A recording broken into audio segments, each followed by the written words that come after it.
This is Platform Diaries with Shane Williams, who chews the fat with entrepreneurs, startup founders and thought leaders on what it takes to traverse the wall between startup and scale up.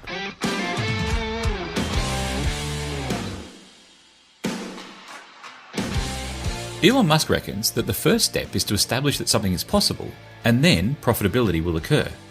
But once you've proven a market, how do you achieve high growth profitably? My guest today is Michelle Kvello. Michelle is a chartered accountant with a Masters of Applied Finance, who is the founder and managing director of Lantern Partners.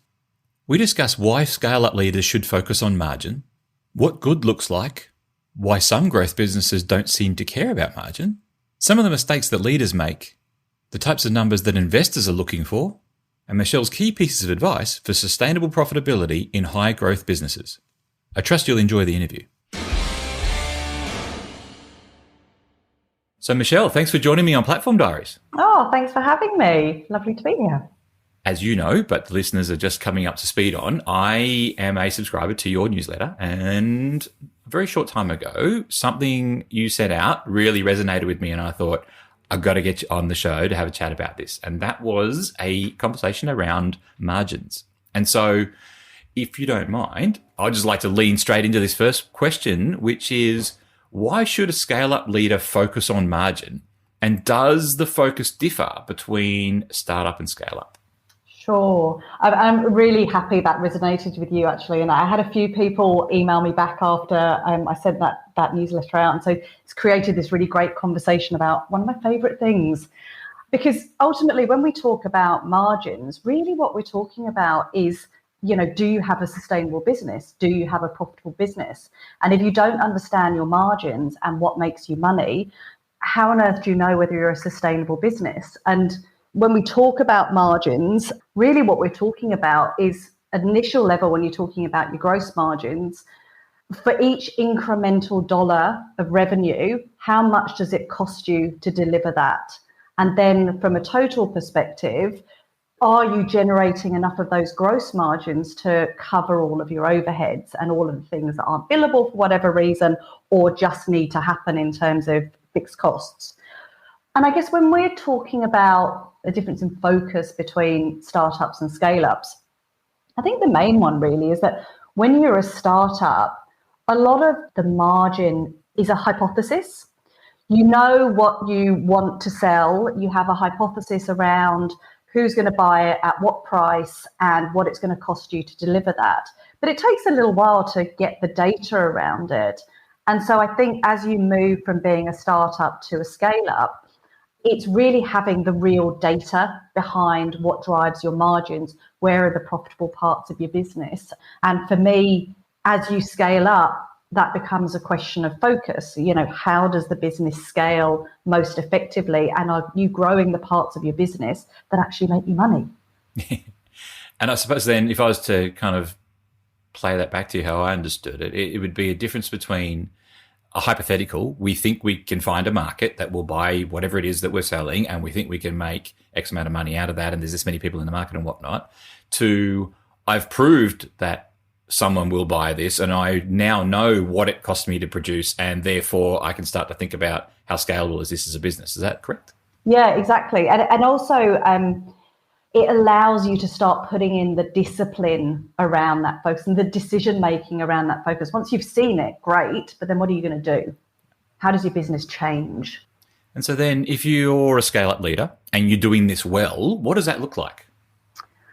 It looks like you, as a scale-up leader, having the data and the management tools at your fingertips to be able to see and monitor this.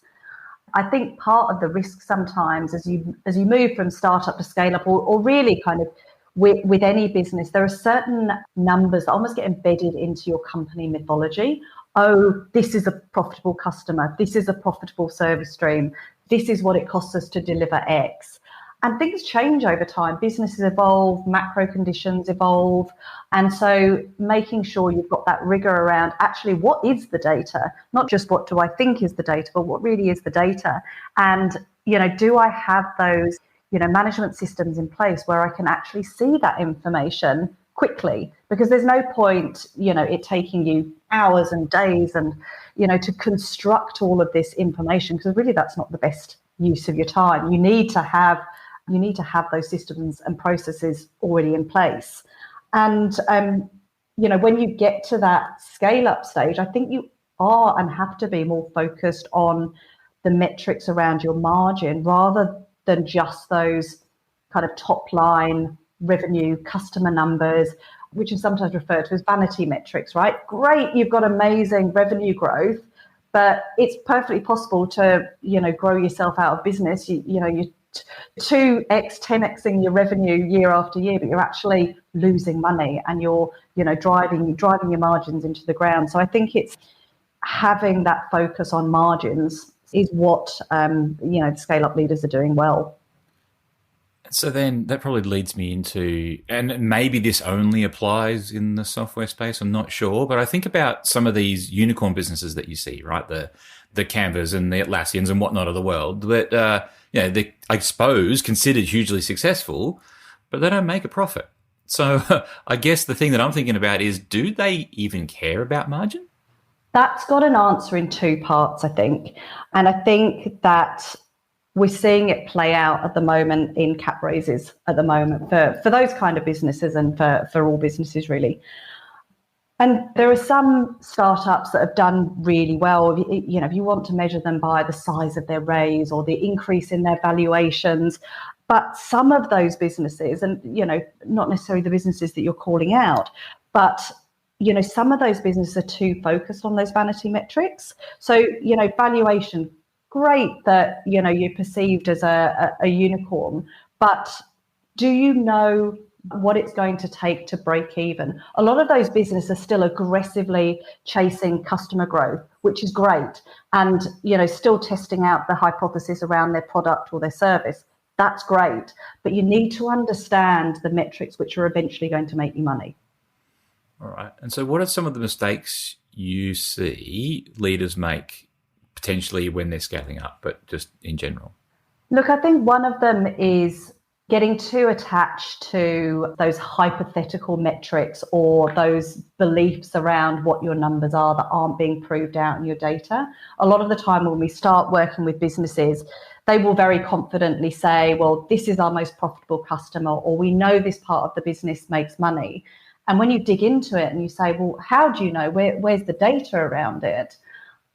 They struggle. And then when you actually do kind of start gathering that data, quite often there are pieces of that story which actually aren't true anymore. They may have been true a year ago, 2 years ago, however long ago, but they are no longer true. But the company is still operating as if they are. And I think that's really, really dangerous.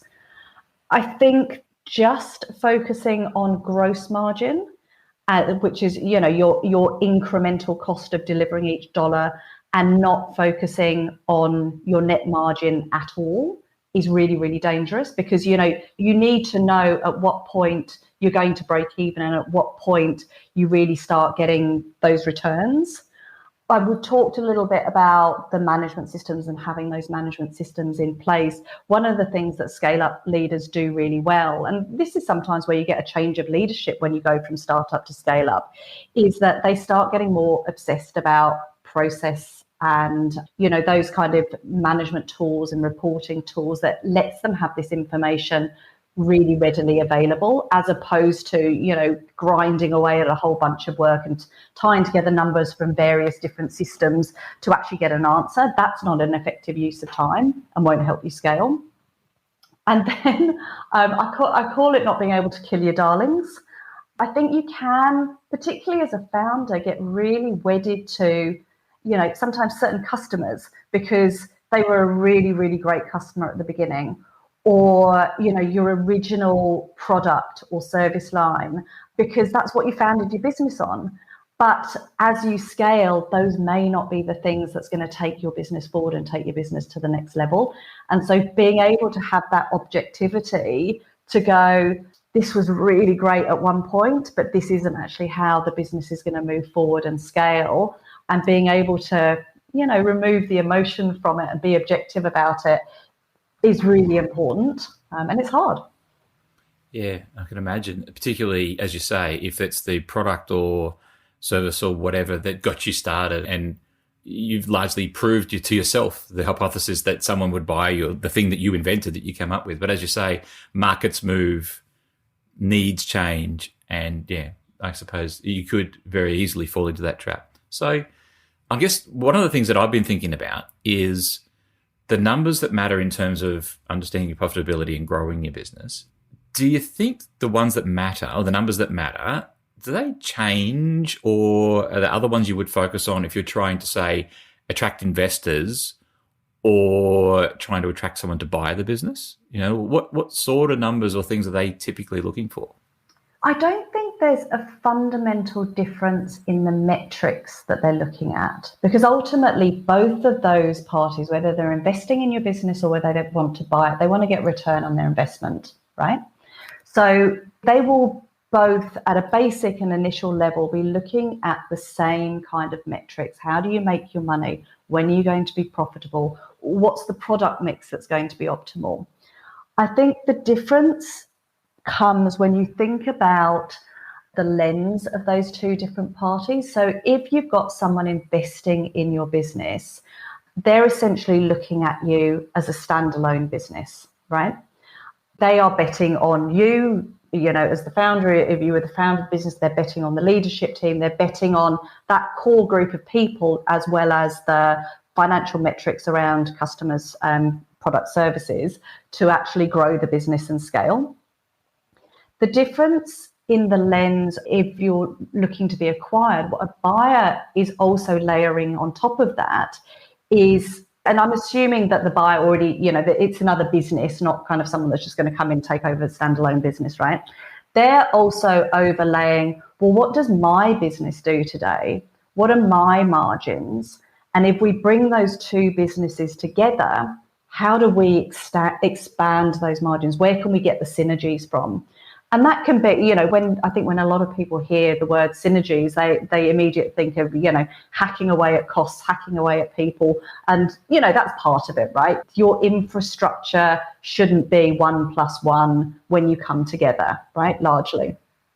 But there's also all of the benefits of bringing together, complementary customer bases, bringing together complementary products, services, and delivery teams, so that the cost of delivering those products might come down, or the revenue that you can gain from that product because you have all these other associated benefits might be higher, and that also expands your margins.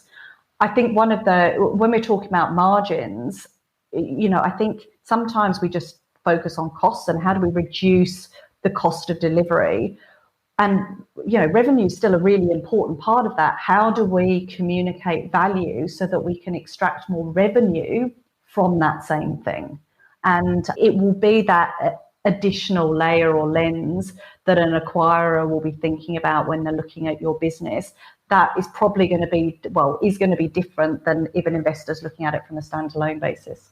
Yeah. So the buyer will be looking at, can I get some operational efficiency from centralization of supporting services, and or I suppose does the whole, as in my product and this new one that I'm looking to acquire, is it worth more than the sum of the parts as they stand today? Yeah. Does 2 + 2 = 7, for example? So that is quite a key difference. And I guess the tricky thing is when you're, as a business that is potentially being acquired, you don't necessarily know all of those metrics within the acquiring business.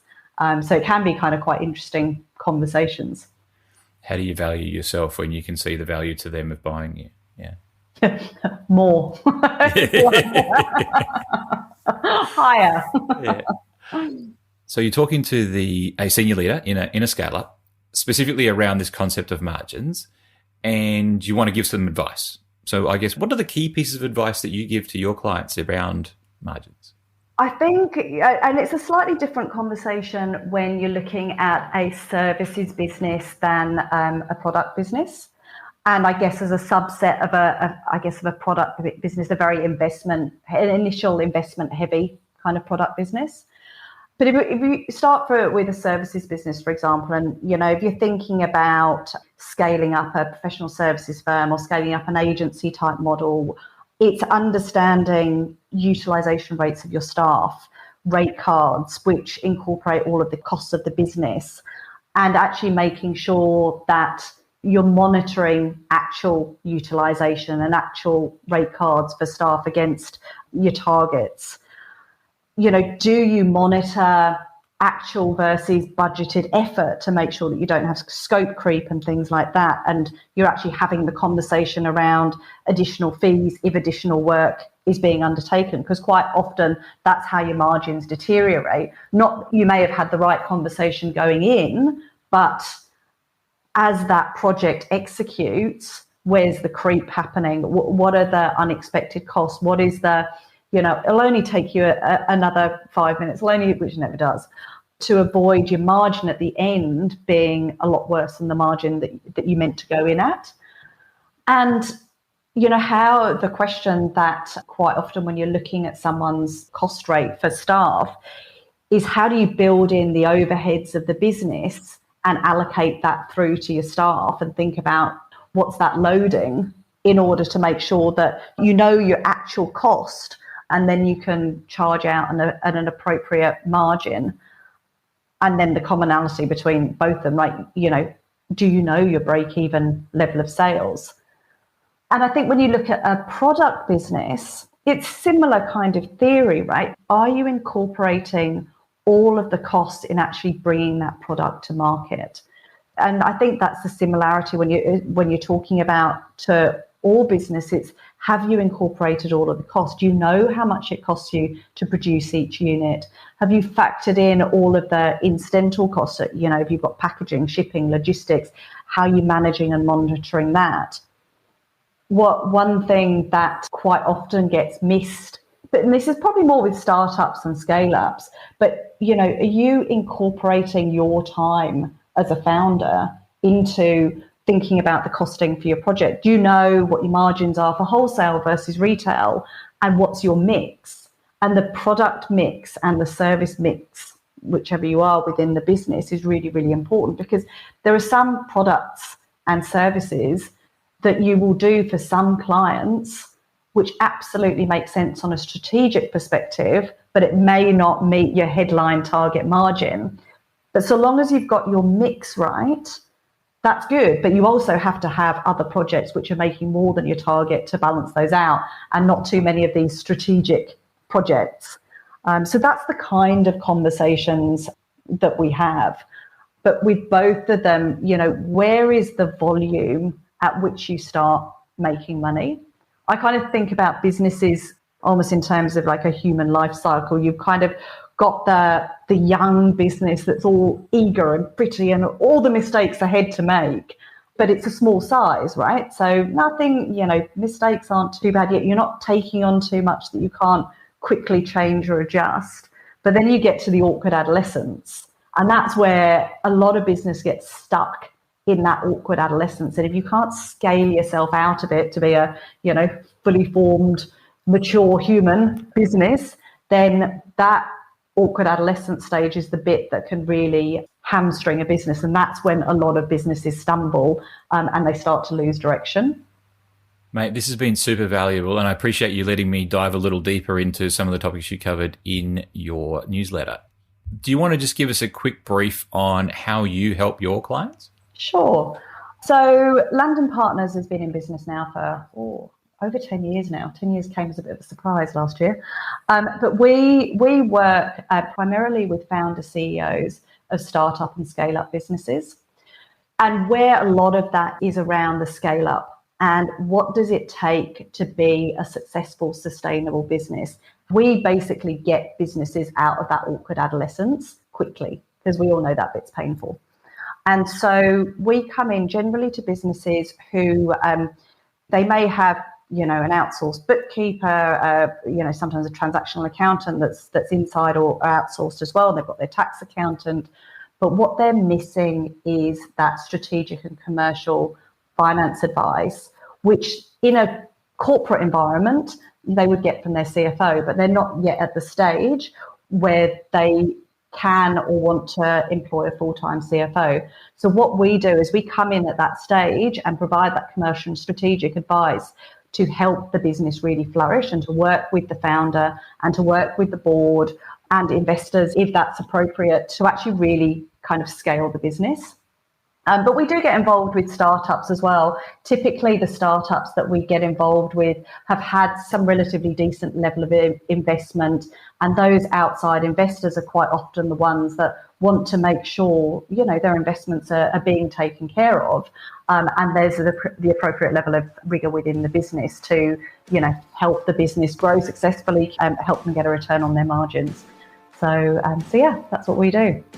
Awesome. Michelle, thanks for your time, and we'll chat again soon. Yep, no problem at all. Thanks for having me.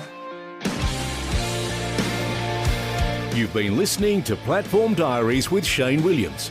To find out about how Shane enables digital businesses to scale, please visit shanewilliams.com.au. Thank you for listening.